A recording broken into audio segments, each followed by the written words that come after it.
Hello, welcome to law excellence. Welcome to PIB weekly current affairs. ఈ వారం మనం 21 నుంచి 27 సెప్టెంబర్ వరకు 14th వీక్ కరెంట్ అఫైర్స్ చూద్దాం. ముందుగా ఇంపార్టెంట్ ఆర్టికల్స్ ఏంటో చూద్దాం. ఇవాల్టి మన ఫస్ట్ ఆర్టికల్ వచ్చేసి అభ్యాస్ అనేటటువంటి వెహికల్ గురించి, రెండవది association of world election bodies గురించి, మూడవది పార్లమెంట్లో పాస్ అయినటువంటి బిల్స్ గురించి, నాలుగవది బ్యాంకింగ్ రెగ్యులేషన్స్ అమెండ్మెంట్ బిల్ 2020 గురించి, ఐదవది దీన్ దయాళ్ ఉపాధ్యాయ గ్రామీణ్ కౌశల్య యోజన గురించి, ఆరవది డెస్టినేషన్ నార్త్ ఈస్ట్ ఫెస్టివల్ గురించి, ఏడవది ఈ సంజీవని పోర్టల్ గురించి, ఎనిమిదవది edible nest swiftlet conservation గురించి, తొమ్మిదవది ఫేమ్ ఇండియా ఫేజ్ 2 స్కీమ్ గురించి, పదవది bilateral netting of qualified financial contract bill 2020 గురించి, 11వది ఇండియాలో ఉన్నటువంటి హెచ్ఐవి ఎయిడ్స్ పేషెంట్స్ గురించి, 12వది ఇండియా బేస్డ్ న్యూట్రినో అబ్జర్వేటరీ గురించి, 13వది international day of sign languages గురించి, 14వది జైమెక్స్ 20 అనేటటువంటి మ్యారిటైమ్ ఎక్సర్సైజ్ గురించి, 15వది కృతజ్ఞ హ్యాకథాన్ గురించి, 16వది మెడ్ స్పార్క్, ఇది కేరళలో తీసుకొచ్చారు దాని గురించి, 17వది ఓ స్మార్ట్ అనేటటువంటి స్కీమ్ గురించి, 18వది పైప్ వర్డ్స్ అనేటటువంటి ప్లాంట్ స్పీషీస్ గురించి, 19వది పోషణ్ అభియాన్ గురించి, 20వది mega virtual summit on artificial intelligence గురించి, 21వది స్పైస్ ప్లస్ పోర్టల్ గురించి, 22వది ప్లాస్టిక్ పార్క్స్ స్కీమ్ గురించి, 23వది special report on sustainable recovery గురించి, 24వది వరల్డ్ రైనో డే గురించి, 25వది యువ ప్లాట్ఫామ్ గురించి. వీటన్నింటి గురించి ఇవాళ డిస్కస్ చేసుకుందాం. ఇవాళ మన ఫస్ట్ ఆర్టికల్ వచ్చేసి అభ్యాస్ అనేటటువంటి వెహికల్ గురించి. మనం ఇండిజినస్గా అంటే పూర్తి స్వదేశీ పరిజ్ఞానంతో రూపొందేటటువంటి క్షిపణులను ఏవైనా పరీక్షించేటప్పుడు వాటికి ఉపయోగపడేటటువంటి high speed expendable air target HEAT అనేసి అంటాము. ఈ వాహనాలని డిఆర్డిఓ అనేది విజయవంతంగా పరీక్షించటం జరిగింది. ఈ క్షిపణి పరీక్షల్లో ఉపయోగపడేటటువంటి ఈ అభ్యాస్ అనేటటువంటి గగనతల వాహనాలు ఏవైతే ఉన్నాయో వాటిని ఒడిషా బాలాసోర్లో ఉన్నటువంటి చాందీపూర్లో ఇంటిగ్రేటెడ్ టెస్ట్ రేంజ్ ఏదైతే ఉందో అక్కడి నుంచి ఈ ప్రయోగాల్ని నిర్వహించటం జరిగింది. మన దగ్గర ఉన్నటువంటి క్షిపణుల యొక్క సామర్థ్యాలని పరిశీలించేటటువంటి క్రమంలో వాటిని ఉపయోగించడానికి అభ్యాస్ అనే ఈ వెహికల్స్ని ఉపయోగించటం జరుగుతుంది. మన నెక్స్ట్ ఆర్టికల్ వచ్చేసి association of world election bodies. Election commission of India అనేది ఇంటర్నేషనల్ వెబినార్ని ఆర్గనైజ్ చేసింది. దాని యొక్క థీమ్ వచ్చేసి issues, challenges and protocols for conducting elections during కోవిడ్-19 షేరింగ్ కంట్రీ ఎక్స్పీరియన్సెస్. ఈ థీమ్తో ఎలక్షన్ కమిషన్ ఆఫ్ ఇండియా అనేది ఇంటర్నేషనల్ వెబినార్ని కండక్ట్ చేసింది. వరల్డ్ వైడ్గా ఉన్నటువంటి ఎలక్షన్ మేనేజ్మెంట్ బాడీస్లో the association of world election bodies అనేది లార్జెస్ట్ అనమాట. ఈ ప్రెజెంట్ ఇందులో 115 ఎలక్షన్ కమిషన్ బాడీస్ అనేవి ఉన్నాయి, 16 రీజనల్ ఆర్గనైజేషన్స్ అనేవి ఉన్నాయి. 2019వ సంవత్సరంలో general assembly of association of world election bodies అన్నది ఇండియాలో ఉన్నటువంటి బెంగళూరులో, అది 4th జనరల్ అసెంబ్లీ అనమాట. 2019లో బెంగళూరులో జరిగింది. ఇప్పుడు 2020లో ఇది ఫస్ట్ వెబినార్ అనమాట. మన నెక్స్ట్ ఆర్టికల్ వచ్చేసి మాన్సూన్ సెషన్లో పార్లమెంట్లో పాస్ అయినటువంటి బిల్స్ గురించి. The banking regulations amendment bill 2020, the companies amendment bill 2020, the taxation and other loss relaxation and amendment of certain provisions bill 2020, supplementary demands for grants for 2020 and 21. ఇదొక bill. The insolvency and bankruptcy code, దీనికి second అమెండ్మెంట్ని తీసుకురావటం జరిగింది. ఈ 2020 bill ఒకటి. Bilateral netting of qualified financial contracts bill 2020. వీటన్నింటి గురించి డీటెయిల్డ్గా చదువుకోవాలి. మన నెక్స్ట్ ఆర్టికల్ వచ్చేసి బ్యాంకింగ్ రెగ్యులేషన్స్ అమెండ్మెంట్ బిల్ 2020 గురించి. దీనిని పార్లమెంట్లో పాస్ చేయటం జరిగింది. దీని కింద డిపాజిటర్స్ మనీ అనేది 10 లక్షల కోట్ల రూపాయలు, మొత్తం 1934 కోఆపరేటివ్ బ్యాంక్స్లో ఉన్నటువంటి 10 లక్షల కోట్ల రూపాయలకి ప్రొటెక్షన్ అనేది కలిగిస్తారు. ఈ బిల్లు కింద కోఆపరేటివ్ బ్యాంక్స్ ఏవైతే ఉంటాయో వాటిలో గవర్నెన్స్ని పెంచటం జరుగుతుంది. మన నెక్స్ట్ ఆర్టికల్ వచ్చేసి బ్రుసెల్లోసిస్ అనేటటువంటి ఒక డిసీజ్ గురించి. ఈ బ్రుసెల్లోసిస్ అనేది ఒక బ్యాక్టీరియల్ డిసీజ్. దీనిది బ్రుసెల్లా అనేటటువంటి స్పీషీస్ వల్ల ఇది వస్తుంది. ఇది మెయిన్గా క్యాటిల్, స్వైన్, గోట్స్, షీప్స్ అలాగే డాగ్స్ మీద వీటి ప్రభావం అనేది ఉంటుంది.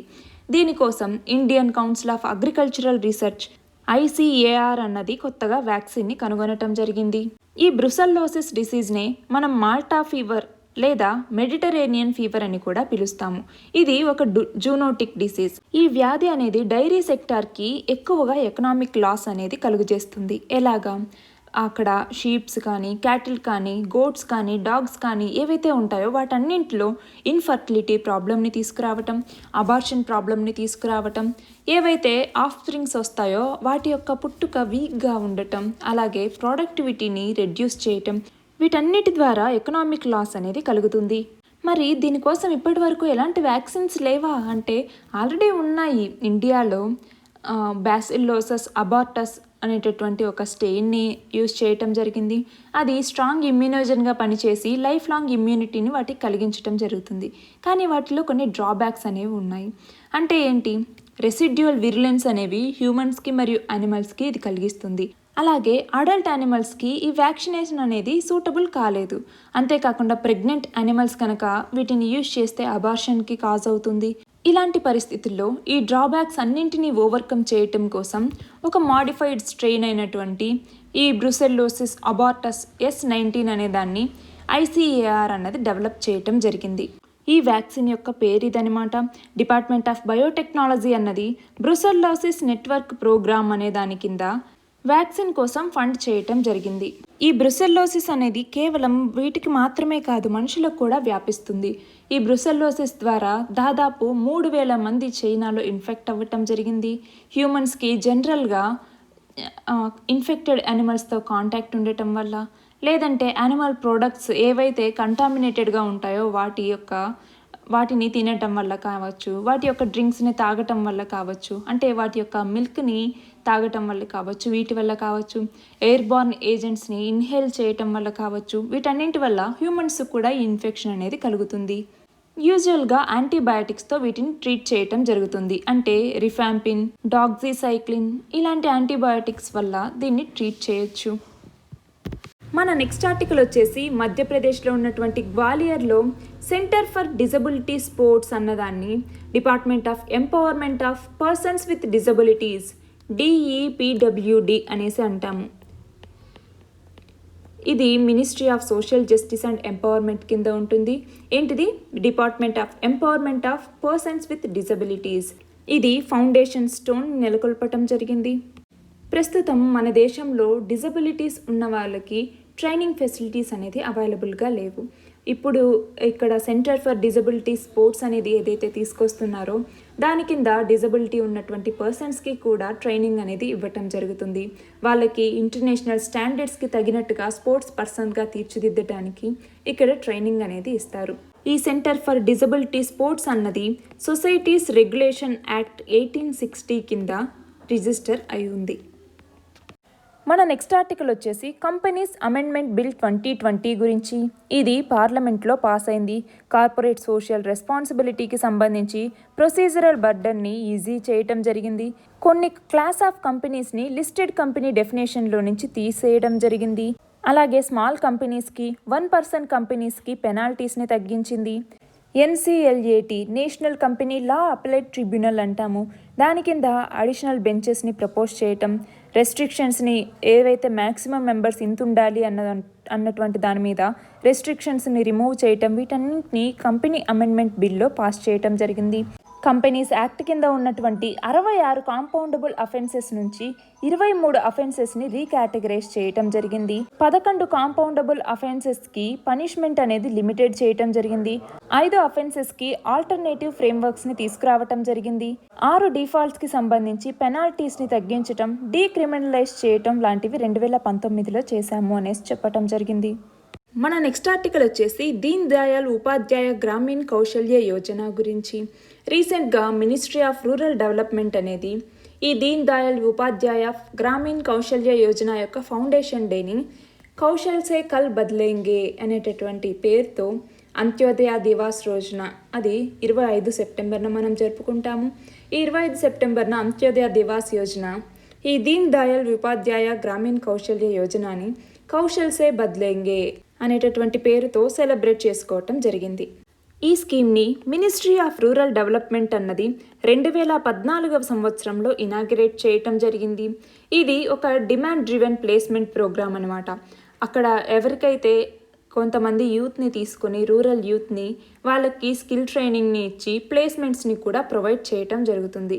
నేషనల్ రూరల్ లైవ్లీహుడ్ మిషన్ కింద దీన్ని ఆపరేట్ చేస్తారు. నేషనల్ రూరల్ లైవ్లీహుడ్ మిషన్ దీనికి స్కిల్ ట్రైనింగ్ ఇవ్వటం, అలాగే ఎంప్లాయ్మెంట్ని కలిగించడం లాంటివన్నీ చేస్తారు. పూర్ ఫ్యామిలీస్కి సంబంధించినటువంటి 15 నుంచి 35 సంవత్సరాల లోపు ఉన్నటువంటి రూరల్ యూత్ ఎవరైతే ఉంటారో వాళ్ళకి ఈ దీన్ దయాళ్ ఉపాధ్యాయ గ్రామీణ కౌశల్య యోజన కింద వాళ్ళకి స్కిల్ ట్రైనింగ్ ఇచ్చి ప్లేస్మెంట్ అనేది కలిగిస్తారు. దీనిని 2014 సంవత్సరంలో అంత్యోదయ దివస్ రోజున లాంచ్ చేశారు అని చెప్పుకున్నాం కదా. ఈ అంత్యోదయ దివాస్ అనేది ఎలా జరుపుకుంటున్నాం అంటే ఎవరి పేరు మీద? ప్రతి సంవత్సరం మనం 25 సెప్టెంబర్ రోజున అంత్యోదయ దివాస్ని జరుపుకుంటాం. పండిత్ దీన్ దయాళ్ ఉపాధ్యాయ అనే అతని యొక్క బర్త్ యానివర్సరీని మార్క్ చేసుకుంటూ మనం ఈ అంత్యోదయ దివాస్ని జరుపుకుంటాము. అంత్యోదయ అంటే అర్థం poorest of the poor people ఎవరైతే ఉంటారో వాళ్ళని అప్లిఫ్ట్ చేయటం అనమాట. అంత్యోదయ అంటే మీనింగ్ అది. మన నెక్స్ట్ ఆర్టికల్ వచ్చేసి డెస్టినేషన్ నార్త్ ఈస్ట్ ఫెస్టివల్ గురించి. Ministry of development of north east region ఏదైతే ఉందో అది డెస్టినేషన్ నార్త్ ఈస్ట్ 2020కి సంబంధించి లోగో అలాగే సాంగ్ని కూడా రిలీజ్ చేయటం జరిగింది. ఈ ఫెస్టివల్ యొక్క ముఖ్య ఉద్దేశం ఏంటి? నార్త్ ఈస్ట్ ఇండియాని మిగిలినటువంటి ఇండియాలో ఉన్నటువంటి రెస్ట్ ఆఫ్ ద ఇండియా వాటికి క్లోజ్గా తీసుకురావటం కోసం ఈ ఫెస్టివల్ని జరుపుతారు. ఇందులో మొత్తం 4 డే ఈవెంట్స్ అనేవి జరుగుతాయన్నమాట. దాని కింద ఆర్ట్ మరియు క్రాఫ్ట్ యొక్క స్పెషల్ ప్రెజెంటేషన్ అనేది ఉంటుంది. టెక్స్టైల్స్, ఎథ్నిక్ ప్రోడక్ట్స్, టూరిజం ప్రమోషన్కి సంబంధించి స్పెషల్ ప్రజెంటేషన్స్ అనేవి వాటిలో ఉంటాయి. సరే, ఇందులో ఏమేమి ఆర్గనైజేషన్స్ ఇన్వాల్వ్ అయ్యి ఉంటాయి అనేది మనం ఒకసారి చూద్దాం. ఒకటవది వచ్చేసి ministry of development of north east region. రెండవది వచ్చేసి నార్త్ ఈస్టర్న్ కౌన్సిల్. ఇది ఎకనామిక్గా మరియు సోషల్గా డెవలప్ అవ్వటానికి నార్త్ ఈస్ట్ రీజియన్కి సంబంధించి ఇదే నోడల్ ఏజెన్సీగా పనిచేస్తుంది. 8 స్టేట్స్కి ఇది నోడల్ ఏజెన్సీగా పనిచేస్తుంది. ఆ 8 స్టేట్స్ ఏంటి?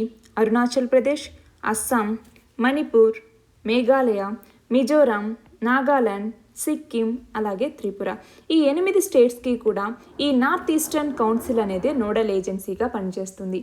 అలాగే north eastern region community resource management project. North eastern region community resource management project ఇది ఒకటి. ఇందులో లైవ్లీహుడ్ మరియు రూరల్ డెవలప్మెంట్ ప్రాజెక్ట్ అనమాట. దీని ద్వారా అక్కడ ఉన్నటువంటి పూర్ మరియు మార్జినలైజ్డ్ ట్రైబల్ ఫ్యామిలీస్ ఏవైతే ఉంటాయో వాటిని ట్రాన్స్ఫార్మ్ చేయటం కోసం నార్త్ ఈస్ట్ ఇండియాలో ఈ ప్రోగ్రామ్ని తీసుకురావటం జరిగింది. ఇది ఒక జాయింట్ డెవలప్మెంట్ ఇనిషియేటివ్ అనమాట. దేనికి సంబంధించి?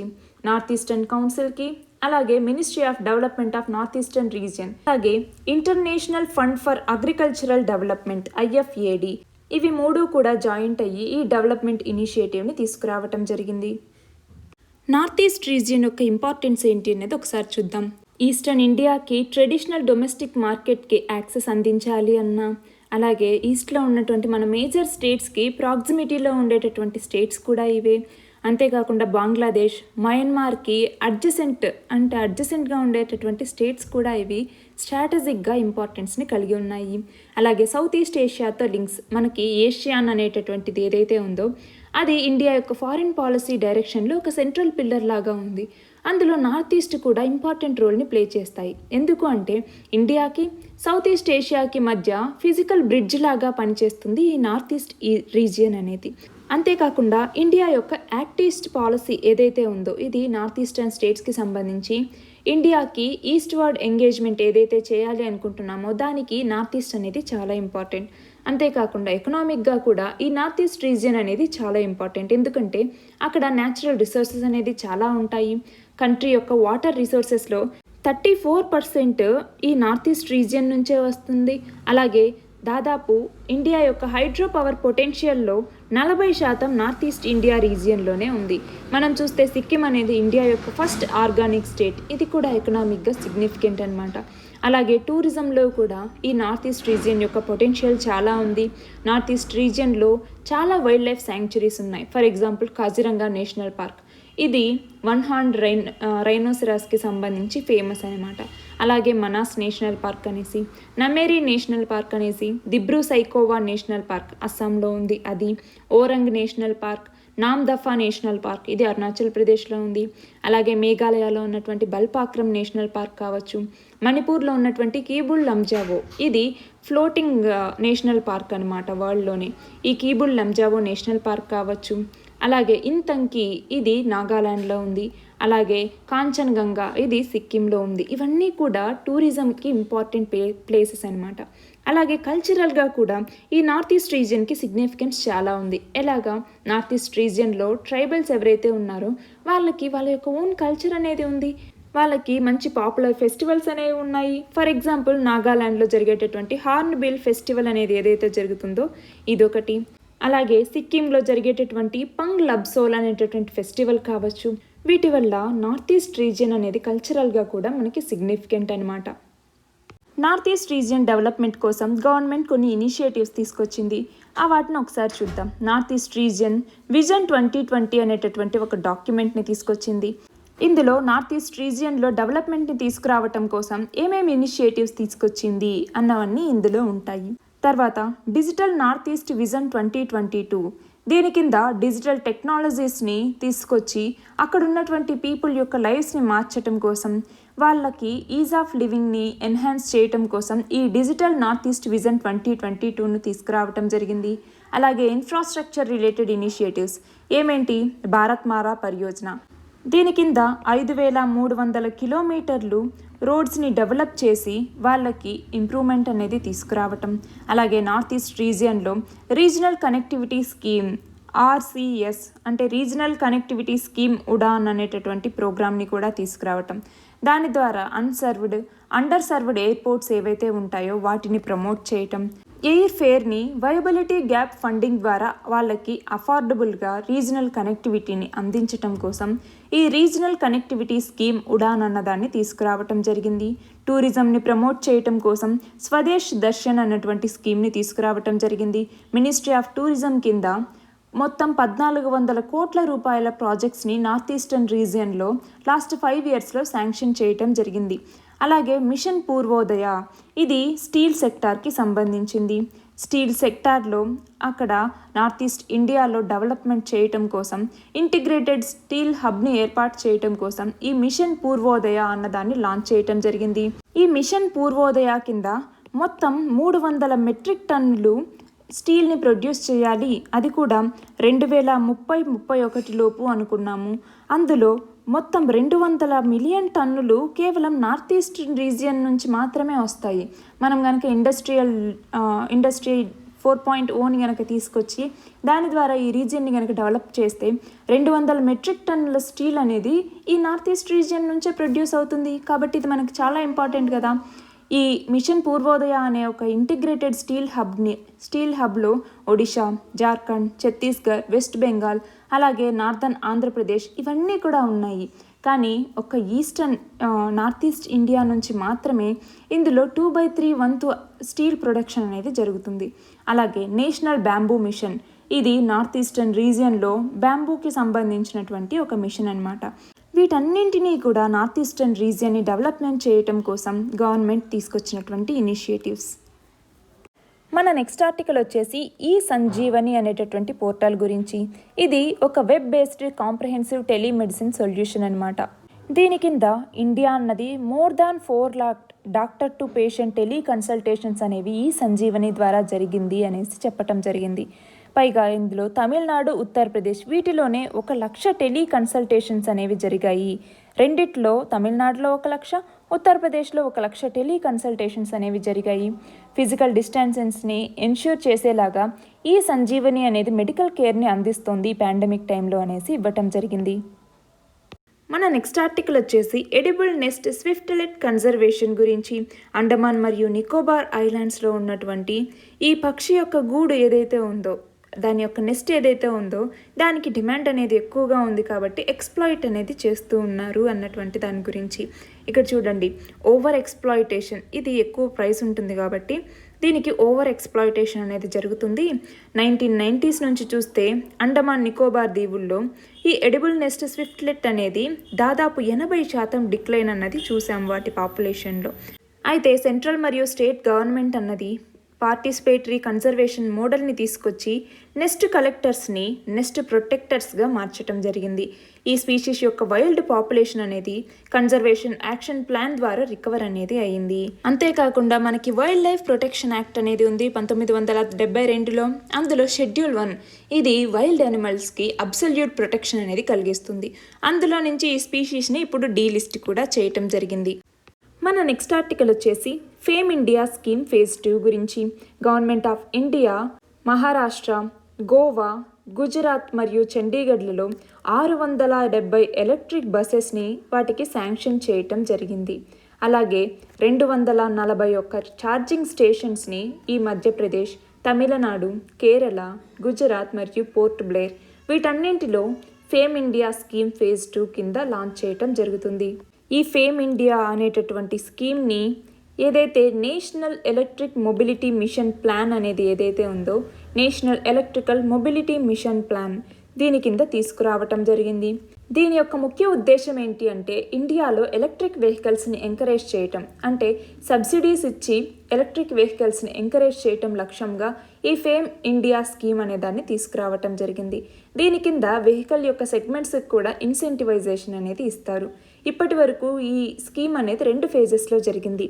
ఫేజ్ 1 వచ్చేసి 2015లో లాంచ్ చేశారు. అది 2019 మార్చ్ 31కి కంప్లీట్ అయింది. ఫేజ్ 2 అనేది ఏప్రిల్ 2019లో స్టార్ట్ అయింది. అది 2022 మార్చ్ 31తో కంప్లీట్ అవుతుంది.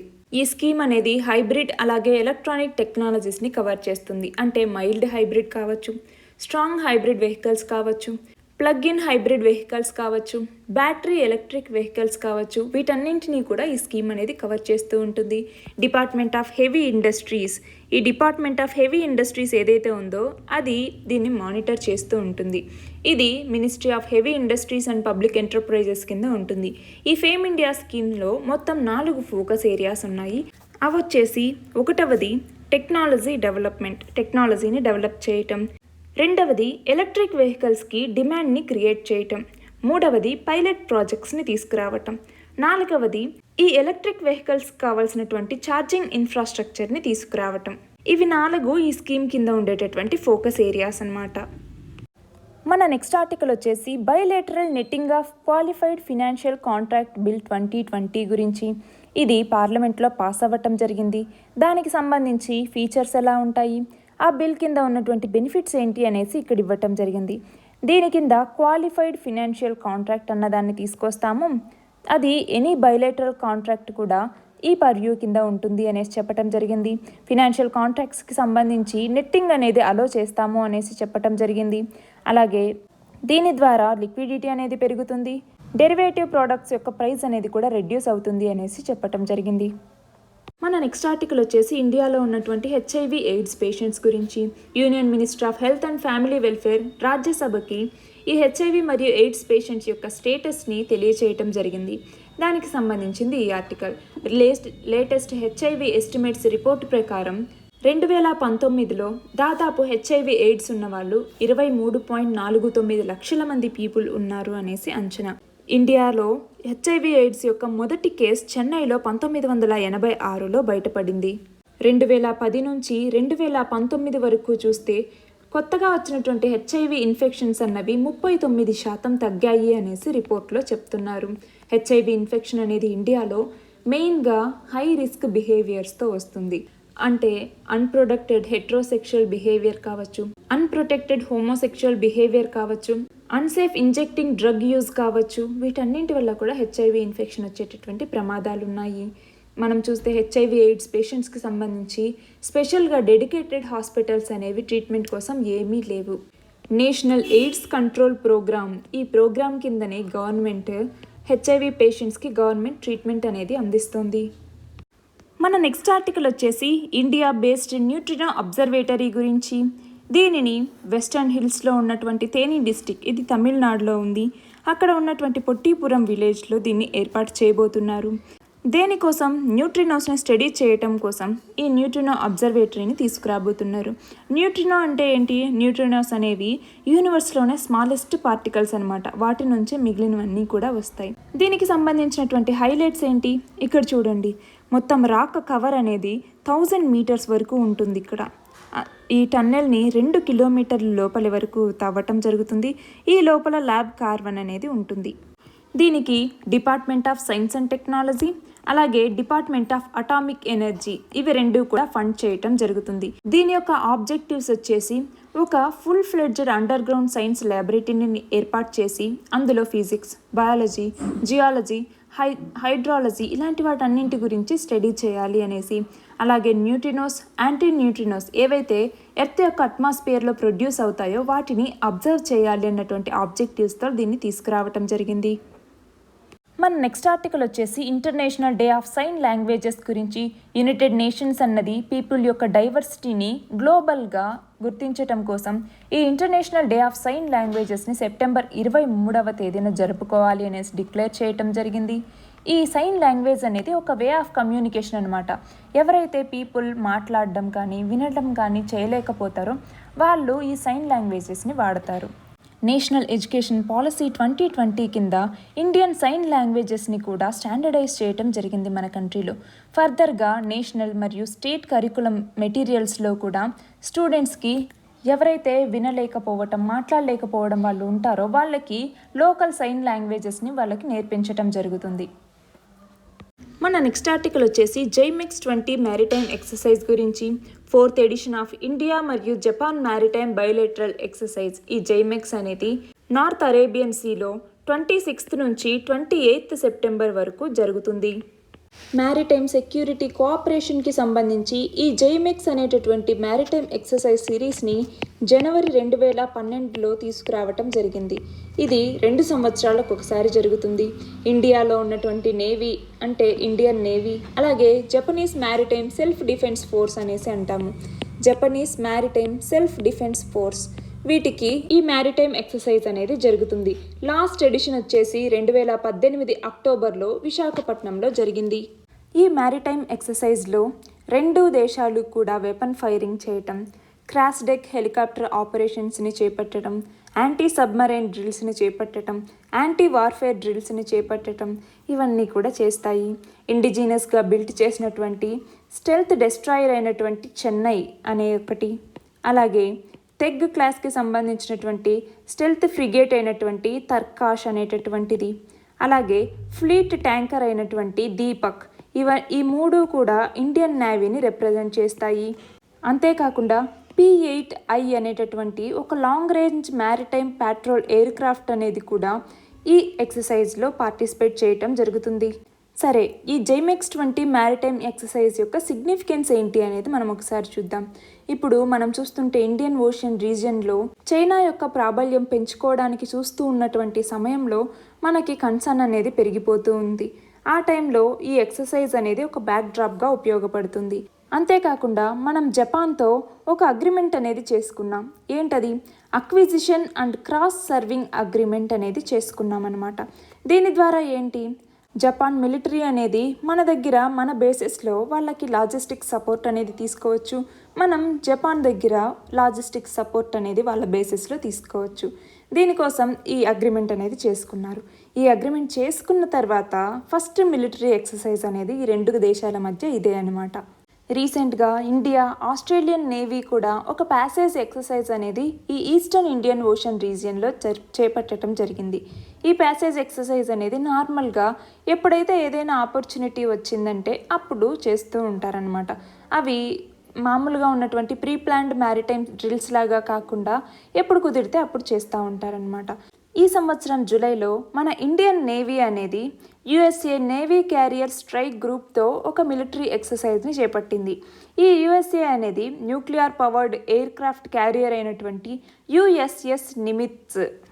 ఇది ప్రపంచంలోనే లార్జెస్ట్ వార్షిప్ అనమాట.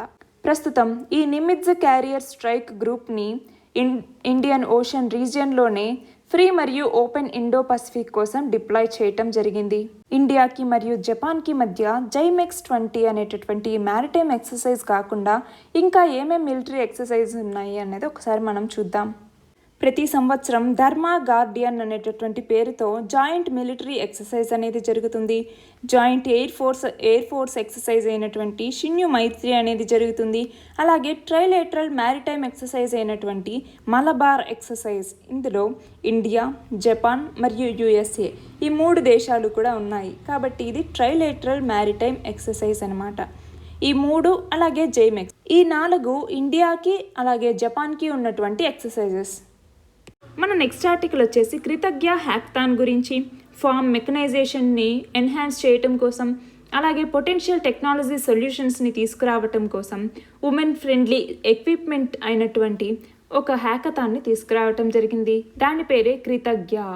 దీనిని Indian council of agricultural research ICAR అలాగే national agricultural higher education project ఇవి 2 కలిసి దీన్ని లాంచ్ చేయటం జరిగింది. స్టూడెంట్స్ కానీ, ఫ్యాకల్టీస్ కావచ్చు, ఇన్నోవేటర్స్ కావచ్చు, ఎంటర్ప్రెన్యూర్స్ కావచ్చు, కంట్రీలో ఉన్నటువంటి ఎవరైనా కూడా దీంట్లో అప్లై చేసి పార్టిసిపేట్ చేయొచ్చు. ఒక గ్రూప్లో మ్యాక్సిమం 4 పార్టిసిపెంట్స్ మాత్రమే కంపీట్ చేయగలరు. విన్ అయినటువంటి స్టూడెంట్స్కి ఫస్ట్ ప్రైజ్గా 5 lakhs, సెకండ్ ప్రైజ్కి 3 lakhs, అలాగే థర్డ్ ప్రైజ్కి 1 lakh అనేది అందించడం జరుగుతుంది. మన నెక్స్ట్ ఆర్టికల్ వచ్చేసి మెడ్స్ పార్క్ గురించి. ఇండియాలోనే మొదటిసారిగా మెడికల్ డివైస్ పార్క్ని కేరళలో ఉన్నటువంటి తిరువనంతపురంలో దానికి ఫౌండేషన్ స్టోన్ వేయటం జరిగింది.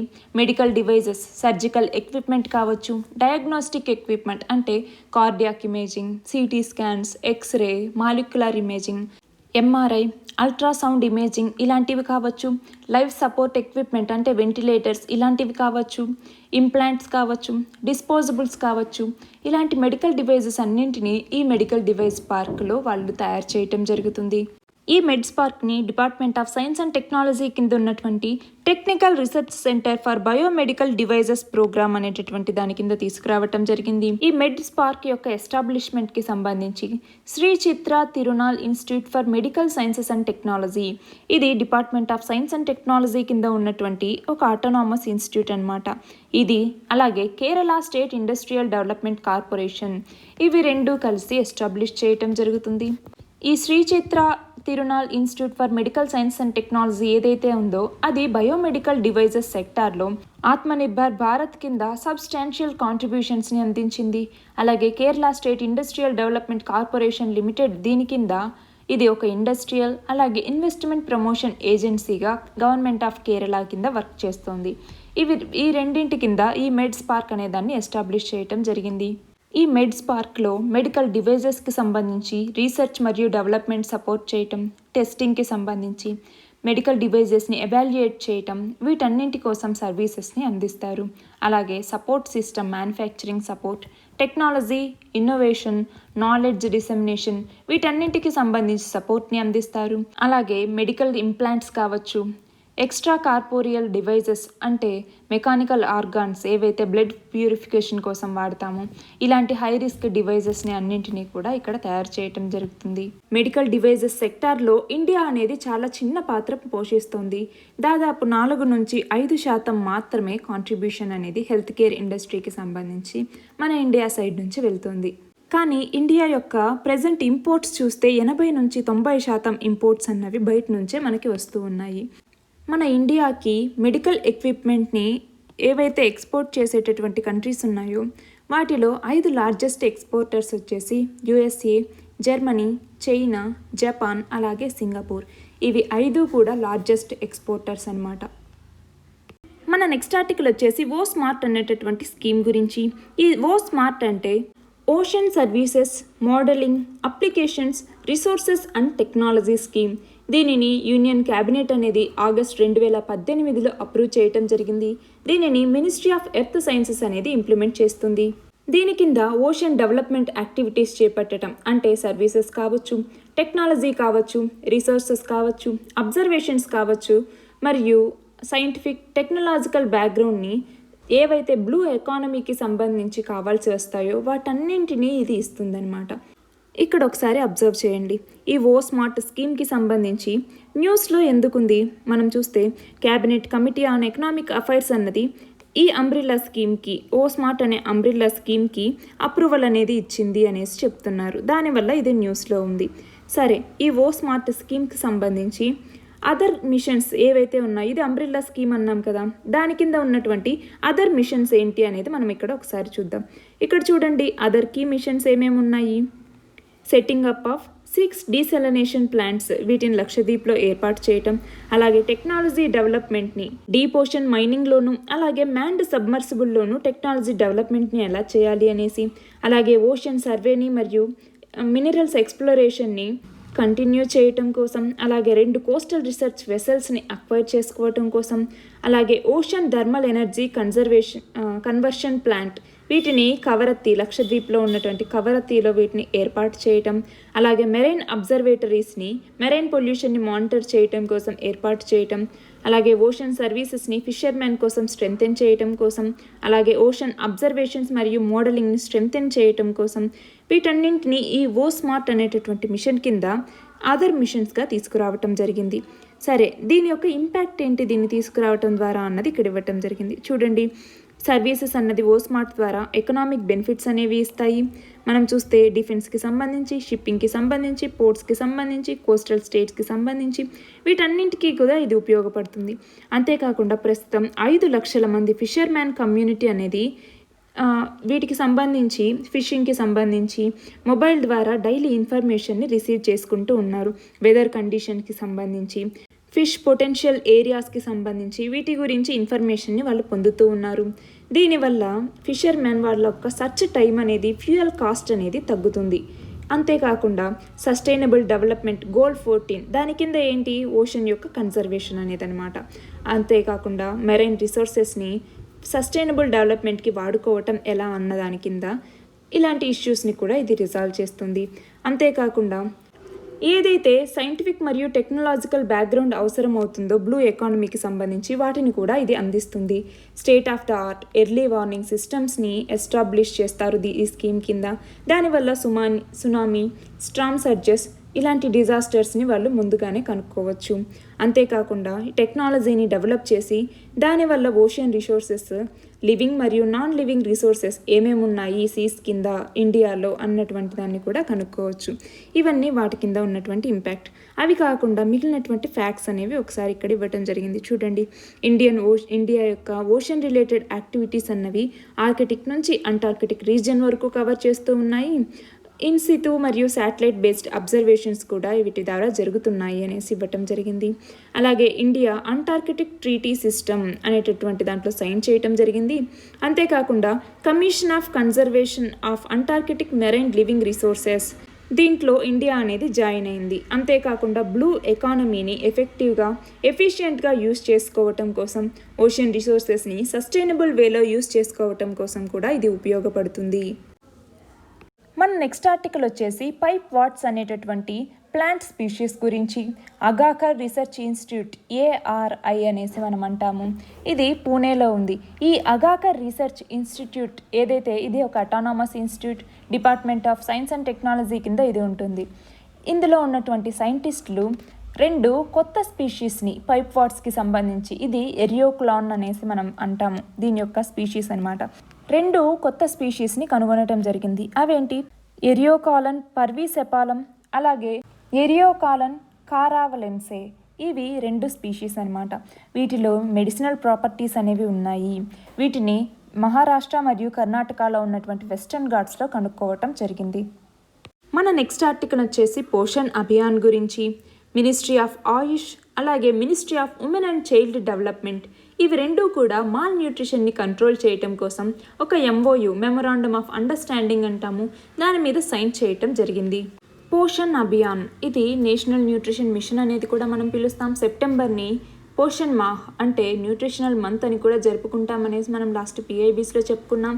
ఇది గవర్నమెంట్ ఆఫ్ ఇండియా కింద ఉన్నటువంటి ఒక ఫ్లాగ్షిప్ ప్రోగ్రామ్. ఇది ministry of women and child development కింద ఉంటుంది. దీని కింద చిల్డ్రన్, ప్రెగ్నెంట్ ఉమెన్, లాక్టేటింగ్ మదర్స్లో న్యూట్రిషనల్ అవుట్కమ్స్ని ఇంప్రూవ్ చేయడం కోసం దీన్ని తీసుకురావటం జరిగింది. ఇదంతా మనం ఆల్రెడీ చదువుకున్నాం కదా. సరే, స్పెసిఫిక్ ఏరియాస్ ఈ MOU కింద ఏమేమి ఉన్నాయి అన్నది చూద్దామా. ఈ ఆయుష్ ఏదైతే ఉందో దాన్ని పోషణ్ అభియాన్కి ఇంటిగ్రేట్ చేయటం, అలాగే మాల్ న్యూట్రిషన్ని కంట్రోల్ చేయటం కోసం ఆయుర్వేదిక్లో ఉన్నటువంటి ప్రిన్సిపల్స్ని, ప్రాక్టీసెస్ని ఫాలో అవ్వటం, అలాగే అంగన్వాడీ వర్కర్ ఎవరైతే ఆయుర్వేద న్యూట్రిషన్ మెసేజ్ని కమ్యూనిటీకి అందించేలాగా, వాళ్ళని దాత్రి అనేలాగా, అంటే dedicated health activist to replenish the nutrition అనేసి అంటాము. ఈవిడ ఆయుర్వేదిక్ న్యూట్రిషన్కి సంబంధించి కమ్యూనిటీ అందరికీ గ్రౌండ్ లెవెల్కి రీచ్ అయ్యేలాగా కమ్యూనిటీ మెసేజ్ని అందించడం జరుగుతుంది. మన నెక్స్ట్ ఆర్టికల్ వచ్చేసి ఆర్టిఫిషియల్ ఇంటెలిజెన్స్ మీద నీతి ఆయోగ్ అలాగే ministry of electronics and information technology ఇవి రెండూ కలిసి ఒక మెగా వర్చువల్ సమ్మిట్ని అక్టోబర్ 5 నుంచి 9 వరకు 2020లో కండక్ట్ చేయబోతున్నాయి. ఆ ప్రోగ్రాం పేరే raise 2020 responsible artificial intelligence for social empowerment 2020 అనేటటువంటి ప్రోగ్రాం అనమాట. ఇది గ్లోబల్ మీటింగ్ అనమాట. ఆర్టిఫిషియల్ ఇంటెలిజెన్స్కి సంబంధించి ఇండియా విజన్ని మరియు రోడ్ మ్యాప్ని సోషల్ ట్రాన్స్ఫర్మేషన్ కోసం, ఇంక్లూజన్ కోసం, ఎంపవర్మెంట్ కోసం రెస్పాన్సిబుల్ ఆర్టిఫిషియల్ ఇంటెలిజెన్స్ని ఎలా వాడాలి అన్నటువంటి దాన్ని ఈ రైజ్ 2020లో డిస్కస్ చేయటం జరుగుతుంది. ఇందులో ఆర్టిఫిషియల్ ఇంటెలిజెన్స్ని ఏ ఏరియాస్లో ఉపయోగించాలి అనుకుంటున్నారు? హెల్త్లో, అగ్రికల్చర్లో, ఎడ్యుకేషన్లో, స్కిల్ డెవలప్మెంట్కి సంబంధించి, మొబిలిటీకి సంబంధించి, రీసెర్చ్కి సంబంధించి, వర్క్ గురించి, అలాగే ఇంక్లూజివ్ ఆర్టిఫిషియల్ ఇంటెలిజెన్స్ని ఎలా తీసుకురావాలి, అలాగే ఫిన్టెక్లో వీటన్నింటిలో ఆర్టిఫిషియల్ ఇంటెలిజెన్స్ని ఎలా యూజ్ చేయాలి అన్న దాని గురించి ఇక్కడ డిస్కస్ చేయటం జరుగుతుంది. ఆర్టిఫిషియల్ ఇంటెలిజెన్స్కి సంబంధించి ఇండియా స్టాండ్ ఎలా ఉంది అనేది మనం ఒకసారి చూద్దాం. ఆర్టిఫిషియల్ ఇంటెలిజెన్స్ అనేది 2035 కల్లా ఇండియా యొక్క ఎకానమీలో $957 బిలియన్ యాడ్ చేస్తుంది అనేసి ఇండస్ట్రీ అనలిస్టులు ప్రిడిక్ట్ చేస్తూ ఉన్నారు. అలాగే artificial intelligence for all, AI for all అనేటటువంటి స్ట్రాటజీని కూడా ఇండియా ఇంక్లూజివ్ డెవలప్మెంట్ కోసం తీసుకురావటం జరిగింది. అలాగే నేషనల్ ఆర్టిఫిషియల్ ఇంటెలిజెన్స్ స్ట్రాటజీ, అలాగే నేషనల్ ఆర్టిఫిషియల్ ఇంటెలిజెన్స్ పోర్టల్ అనే దాన్ని కూడా స్టార్ట్ చేయటం జరిగింది. ఎడ్యుకేషన్కి సంబంధించి, అగ్రికల్చర్కి సంబంధించి, హెల్త్ కేర్కి సంబంధించి, ఈ కామర్స్కి, ఫినాన్స్కి మరియు టెలికమ్యూనికేషన్స్ ఎక్సెట్రా వీటన్నింటి గురించి ఈ అన్నింటి సెక్టార్స్లో కూడా ఆర్టిఫిషియల్ ఇంటెలిజెన్స్ని యూజ్ చేయటం కోసం ఈ నేషనల్ ఆర్టిఫిషియల్ ఇంటెలిజెన్స్ స్ట్రాటజీ మరియు పోర్టల్ని తీసుకురావటం జరిగింది.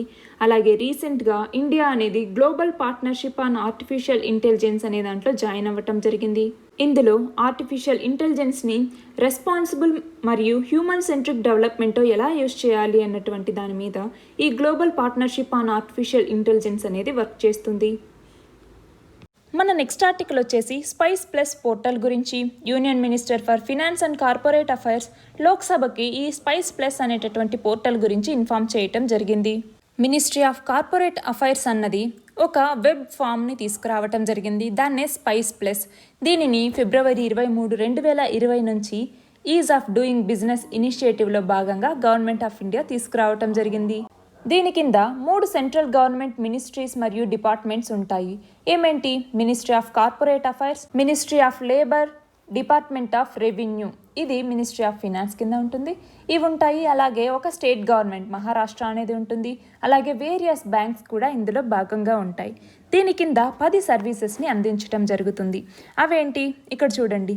1వది నేమ్ రిజర్వేషన్ చేయటం, 2వది ఇన్కార్పొరేషన్ చేయటం, 3వది డిఐఎన్ని అలాట్ చేయటం, 4వది పాన్ కార్డ్ని ఇష్యూ చేయటం, 5వది టాన్ కార్డ్ని ఇష్యూ చేయటం, 6వది ప్రొఫెషన్ ట్యాక్స్ ఏదైతే ఉందో దాన్ని రిజిస్టర్ చేయటం, 7వది బ్యాంక్ అకౌంట్ని ఓపెన్ చేయాలి అంటే దాన్ని మ్యాండటరీ చేయటం, 8వది జిఎస్టీని రిజిస్టర్ చేయటం, 9వది ఈపీఎఫ్ఓ రిజిస్ట్రేషన్ చేయటం, 10వది ఈఎస్ఐసి రిజిస్ట్రేషన్ చేయటం. ఈ 10 సర్వీసెస్ స్పైస్ ప్లస్ సర్వీసెస్గా అవైలబుల్గా ఉంటాయి. ఇండియాలో ఏదైనా ఒక బిజినెస్ని స్టార్ట్ చేయాలి అంటే దానికి సంబంధించి ప్రొసీజర్కి, టైంకి, కాస్ట్కి సేవింగ్స్ని చేయటం కోసం ఈ స్పైస్ ప్లస్ అనేటటువంటి సర్వీస్ పోర్టల్ని తీసుకురావటం జరిగింది. మన నెక్స్ట్ ఆర్టికల్ వచ్చేసి ప్లాస్టిక్ పార్క్స్ స్కీమ్ గురించి. Ministry of chemicals and fertilizers అన్నవి 10 ప్లాస్టిక్ పార్క్స్ని మన కంట్రీలో ఎస్టాబ్లిష్ చేయటం కోసం అప్రూవల్ అనేది ఇవ్వటం జరిగింది. వీటిని అస్సాం, మధ్యప్రదేశ్, ఒడిషా, తమిళనాడు, జార్ఖండ్, ఉత్తరాఖండ్ మరియు ఛత్తీస్గఢ్లో ఈ పార్క్స్ని సెటప్ చేయటం జరుగుతుంది. ఈ ప్లాస్టిక్ పార్క్ అనేది ఒక ఇండస్ట్రియల్ జోన్. దీని కింద ప్లాస్టిక్ ఎంటర్ప్రైజెస్ మరియు వాటి యొక్క అలైడ్ ఇండస్ట్రీస్ అన్నీ కూడా ఇందులోనే ఉంటాయి. ప్లాస్టిక్ యొక్క వరల్డ్ ట్రేడ్లో ఇండియా షేర్ అనేది చాలా తక్కువగా ఉంది. $1 trillion global plastic exports market అనేది జరిగితే అందులో కేవలం ఇండియాది 1% మాత్రమే షేర్ ఉంది. అంటే ఇండియా యొక్క షేర్ అనేది చాలా తక్కువగా ఉంది. ఇండియన్ ప్లాస్టిక్ ఇండస్ట్రీ అనేది హైలీ ఫ్రాగ్మెంటెడ్గా ఉంది. అంటే అందులో స్మాల్, మీడియం, టైనీ యూనిట్స్ అనేవి చాలా ఉన్నాయి. కెపాసిటీ అనేది తక్కువగా ఉంది. వాటికి ఆపర్చునిటీ అనేది ఎక్కువగా కలిగించటం లేదు. కాబట్టి ఈ స్కీమ్ కింద ప్లాస్టిక్ పార్క్స్ని ఏర్పాటు చేసి అందులో క్లస్టర్ డెవలప్మెంట్ని తీసుకురావటం వల్ల వాటి కెపాసిటీస్ని పెంచుతారు. ఈ ప్లాస్టిక్ పార్క్స్ స్కీమ్ అనేది ఒక డిమాండ్ డ్రివెన్ ప్రోగ్రామ్ అనమాట. దీని కింద నీడ్ బేస్డ్ ప్లాస్టిక్ పార్క్స్ మాత్రమే అరేంజ్ చేయటం జరుగుతుంది.